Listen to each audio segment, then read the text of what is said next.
معاشر المسلمين وزمرة المؤمنين رحمكم الله. روي عن أبي هريرة رضي الله عنه أنه قال قال رسول الله صلى الله عليه وسلم: إذا قلت لصاحبك يوم الجمعة أنصت والإمام يخطب فقد لغوت، أنصتوا واسمعوا وأطيعوا رحمكم الله. أنصتوا واسمعوا وأطيعوا رحمكم الله. أنصتوا واسمعوا لعلكم ترحمون.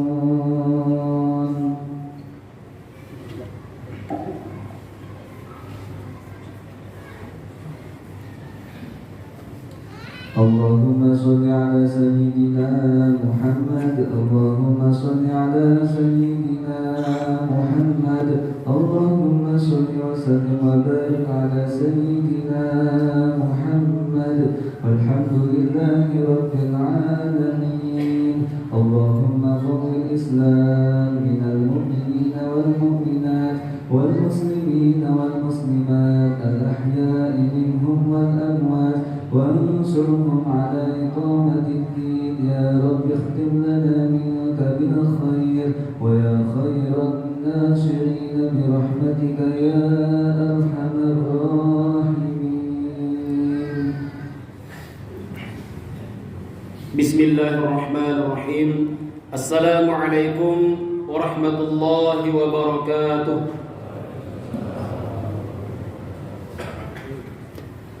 الله أكبر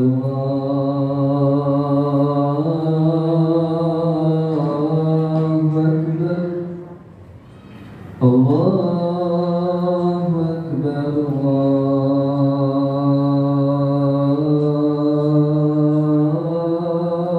الله أكبر. أشهد أن لا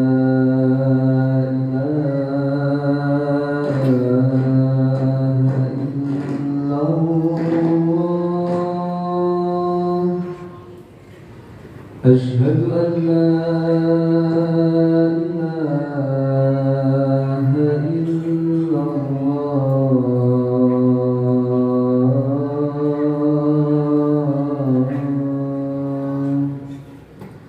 أشهد أن محمدًا رسول الله. أشهد أن محمدًا رسول الله.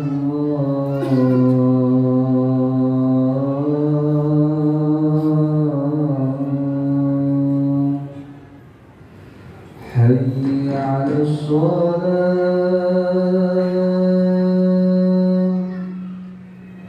حي على الصلاة.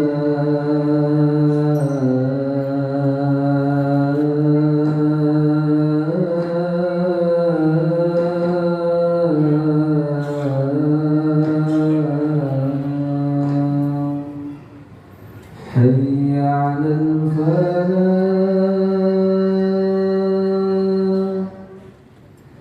حي على الفلاح.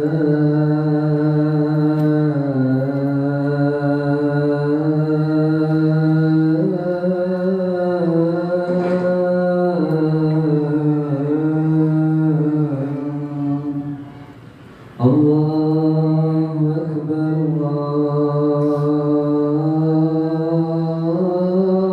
الله أكبر.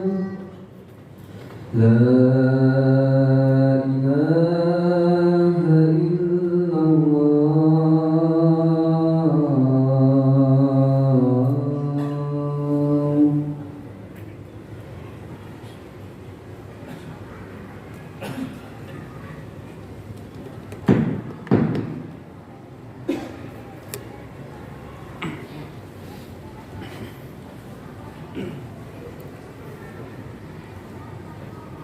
الحمد لله رب العالمين والعاقبة للمتقين على أمور الدنيا والدين أشهد أن لا إله إلا الله وحده لا شريك له وأشهد أن محمدا عبده ورسوله لا نبي بعده اللهم صل على سيدنا محمد وعلى آل سيدنا محمد قال الله تعالى في القرآن الكريم نعوذ بالله من الشيطان الرجيم بسم الله الرحمن الرحيم يا أيها الذين آمنوا اتقوا الله حق تقاته ولا تموتن إلا وأنتم مسلمون فيا أيها الحاضرون فيا أيها المسلمون أوصيكم وإياي بتقوى الله faqad fazal muttaqun.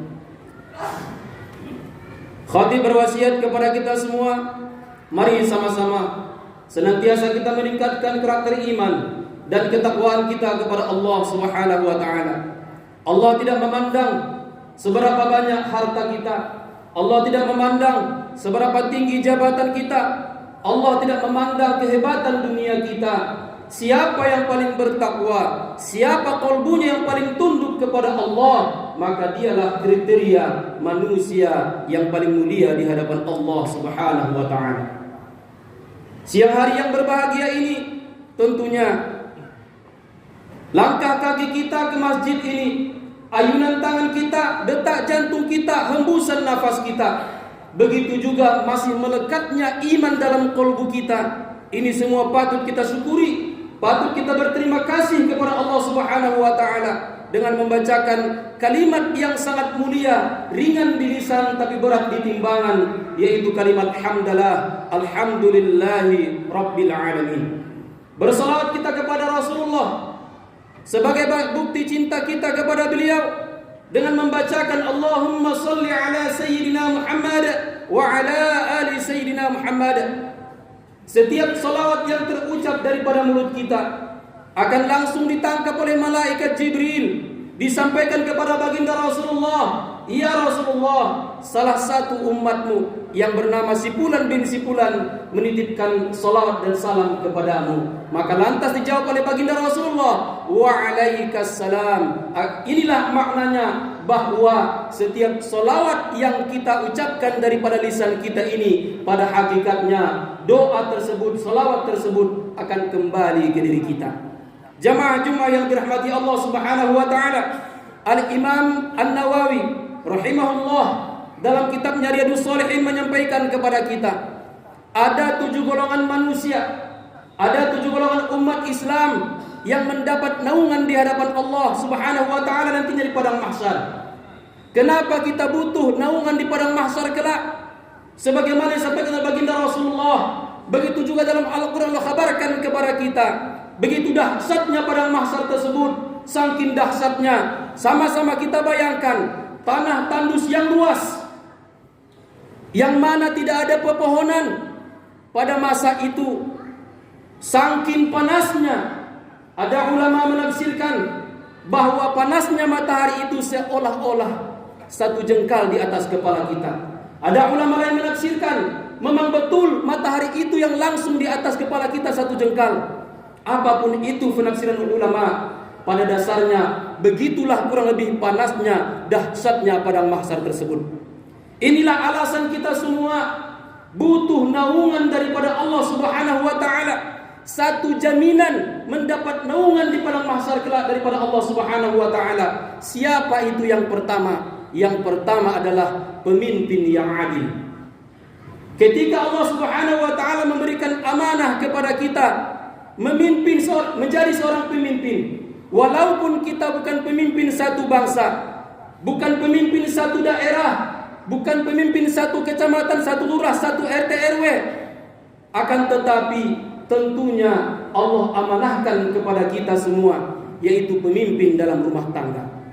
Kalaupun belum menikah pada saat ini, setidaknya kita ini pemimpin bagi diri kita sendiri. Mampu tidak diri kita memimpin diri kita ini untuk selalu tunduk kepada Allah, untuk selalu meninggalkan maksiat, larangan Allah kita tinggalkan. Mampu tidak kita memimpin diri kita ini, mengontrol diri kita ini agar senantiasa ketika dikumandangkan azan, hayya 'alas shalah, langsung engkau langkahkan kakimu ke masjid, menemui panggilan Allah Subhanahu wa taala, memenuhi panggilan Allah Subhanahu wa taala. Mohon maaf. Jamaah-jamaah yang dirahmati Allah Subhanahu wa taala, inilah ciri-ciri salah satu orang yang dapat naungan di hadapan Allah Subhanahu wa taala di padang mahsyar kelak. Jamaah-jamaah yang dirahmati Allah Subhanahu wa taala, siapa golongan yang kedua? Yaitu anak-anak muda yang tumbuh dewasa dalam ketaatan kepada Allah Subhanahu wa taala. Kita bertanya pada diri kita, mungkin pada saat ini diri kita sudah berusia 30 tahun, berusia 40 tahun, 50 tahun, 60 tahun. Dari muda kita dulu, apakah kedewasaan kita ini, apakah di usia kita saat ini berproses sampai seusia saat ini, apakah senantiasa tumbuh besar dewasa dalam ketakwaan kepada Allah Subhanahu wa taala? Kalau misalnya sudah terlanjur tua, dahulunya kita banyak maksiat, dahulunya kita sering lalaikan panggilan Allah, setidaknya generasi-generasi kita, anak-anak cucu kita, bagaimana caranya mereka ini memiliki akhlakul karimah, memiliki iman yang kokoh dalam hatinya, sehingga mereka mampu tumbuh dewasa besar nantinya dalam ketaatan kepada Allah Subhanahu wa taala. Seorang anak yang usia mungkin 10 tahun, kelas 5 SD, bapaknya bercerita kepada kami bahwa setiap azan dikumandangkan, anaknya tidak bisa kalau sholatnya tidak ke masjid. Kelas 5 SD, jamaah sekalian. Saya sebagai bapaknya, kata beliau, sampai malu sama anak saya. Oleh sebab itu, bagaimana kita memiliki anak yang seperti ini, yang hatinya selalu condong ke masjid? Tentunya butuh usaha yang keras, butuh usaha yang maksimal. Tidak bisa simsalabin abrakadabra langsung anak kita menjadi anak yang soleh. Didahului dari cara kita menggauli istri kita. Apakah adab-adabnya, apakah doa-doa sebelum berhubungan dengan istri kita sudah kita baca? Begitu juga ketika istri kita mengandung, bagaimana anak ini nanti tumbuh lahir ke atas dunia ini memiliki iman yang kokoh. Tentunya ketika dalam kandungan, terutama sudah berusia 4 bulan dalam kandungan, ketika Allah sudah tiupkan ruh, sudah Allah titipkan ruh ke dalam jasad janin daripada anak tersebut dalam kandungan ibunya, maka disinilah dia sudah bisa mendengar apa yang kita perdengarkan di atas dunia ini. Seringkanlah membaca salawat ke perut istri kita, seringkanlah membaca Al-Quran ke perut istri kita yang sedang mengandung. Maka nanti ketika dia lahir ke atas dunia ini insya Allah salah satu cara kita untuk menjadikan anak kita generasi-generasi yang kokoh imannya. Seketika dia lahir nanti, kita perdengarkan azan di telinga kanannya, iqamah di telinga kirinya. Kita jauhkan anak-anak kita, terutama yang baru lahir, dari bunyi-bunyi nyanyian-nyanyian yang dilaknat oleh Allah Subhanahu wa taala. Jamaah-jamaah yang dirahmati Allah Subhanahu wa taala. Yang ketiga, pemuda yang hatinya senantiasa tertaut kepada masjid, condong ke masjid. Tidak bisa dia sholat kalau tidak ke masjid. Kami pernah bertemu dengan seorang yang mu'allaf. Mohon maaf, beliau menyampaikan kepada kami, "Ustaz, ada apa, Mas? Saya heran, menurut saya pribadi, ketika azan dikumandangkan, kita sebagai umat Islam ini tidak buru-buru datang ke masjid melaksanakan sholat 5 waktu sebagaimana yang dipanggil oleh muadzin. Sepertinya menurut saya pribadi, secara psikologis, kita ini orang yang tak mau memenuhi panggilan azan. Ada sedikit permasalahan dalam psikologisnya. Ada sedikit permasalahan dalam psikologisnya. Kenapa demikian, Mas?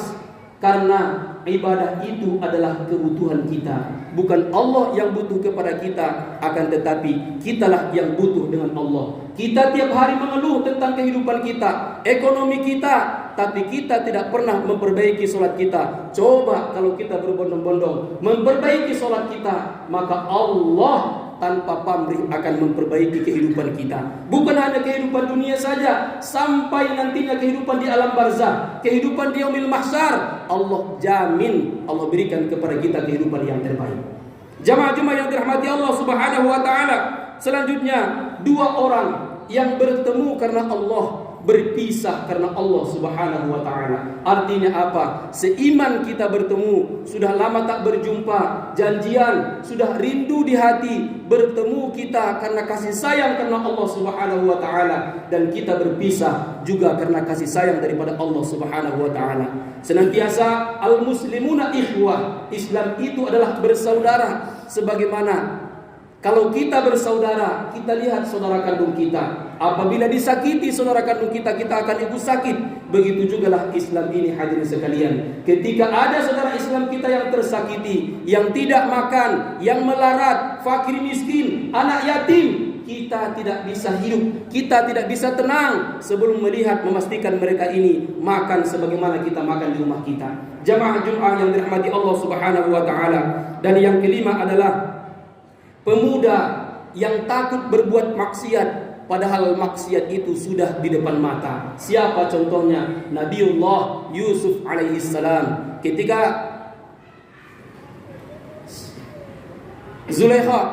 Ketika Zulaikha mengajak beliau berzina, maka beliau lari, ditarik oleh Zulaikha bajunya dari belakang sampai sobek. Akhirnya difitnah oleh Zulaikha bahwa Nabi Yusuf katanya ingin memperkosanya. Maka dikurunglah Nabi Yusuf alaihissalam. Pada masa itu ditanyalah para yang ahli di bidangnya pada masa itu, para tokoh agama, kira-kira siapa yang salah, Yusuf kah, Zulaikha kah? Maka ulama ini, ahli agama ini mengatakan, jika baju Nabi Yusuf robek di depan, sebelah depan, maka Nabi Yusuflah yang salah. Jika bajunya robek di belakang, maka Zulaikha lah yang salah. Maka dicek and recheck bahwa ternyata Nabi Yusuf robek dari belakang, ditarik oleh Zulaikha. Oleh sebab itu hadirin sekalian, anak muda maksiat sudah di depan mata, akan tetapi mampu dia menghindari maksiat tersebut walaupun sejengkal lagi sudah terjatuh ke dalam maksiat tersebut. Maka orang anak muda seperti ini akan mendapat naungan di hadapan Allah Subhanahu wa taala. Yang selanjutnya yang keenam, yaitu orang yang gemar bersedekah. Ketika pengurus masjid menyampaikan kita butuh dana sekian untuk memperbaharui masjid kita ini, membangun masjid kita ini, maka tanpa pamrih dia sisihkan sebagian penghasilannya, gajinya tiap bulannya disumbangkan ataupun diinfakkan ke masjid. Tidak bisa tenang hatinya sebelum masjid itu selesai. Maka ini ciri-ciri orang yang nantinya akan mendapat naungan di hadapan Allah Subhanahu wa taala. Dan yang terakhir adalah orang yang berzikir di tengah kesunyian sambil dia meneteskan air mata. Kalau kita ingin tenang batin kita, maka perbanyaklah berzikir kepada Allah Subhanahu wa taala. Ala bi dzikrillah tatma'innul qulub. Ketahuilah, dengan hanya berzikir kepada Allah, hati kalian akan tenang, hati kalian akan sejahtera, hati kalian akan tentram. Banyak kadang-kadang kita salah kaprah, kita mencari ketenangan ke pantai, kita mencari ketenangan ke Singapura, kita mencari ketenangan ke negeri-negeri jiran yang lainnya. Padahal ketenangan itu sangat dekat dan itu melekat dalam diri kita, yaitu qalbu kita. Jika qalbu kita perbaiki, maka ketenangan batin akan kita dapatkan, dan ini jaminan daripada Allah Subhanahu wa taala. Mudah-mudahan dalam khutbah yang singkat ini sedikit memberikan edukasi kepada kita semua, bermanfaat bagi kita semua, terutama untuk kami yang menyampaikan. Kurang lebihnya mohon maaf. Barakallahu li wa lakum fil Qur'anil 'azim wa nafa'ni wa iyyakum bima fihi minal ayati wa dziril hakim wa taqabbala minni wa minkum tilawata innahu huwal ghafurur rahim. Allahumma shalli ala sayyidina Muhammadin wa ala ali sayyidina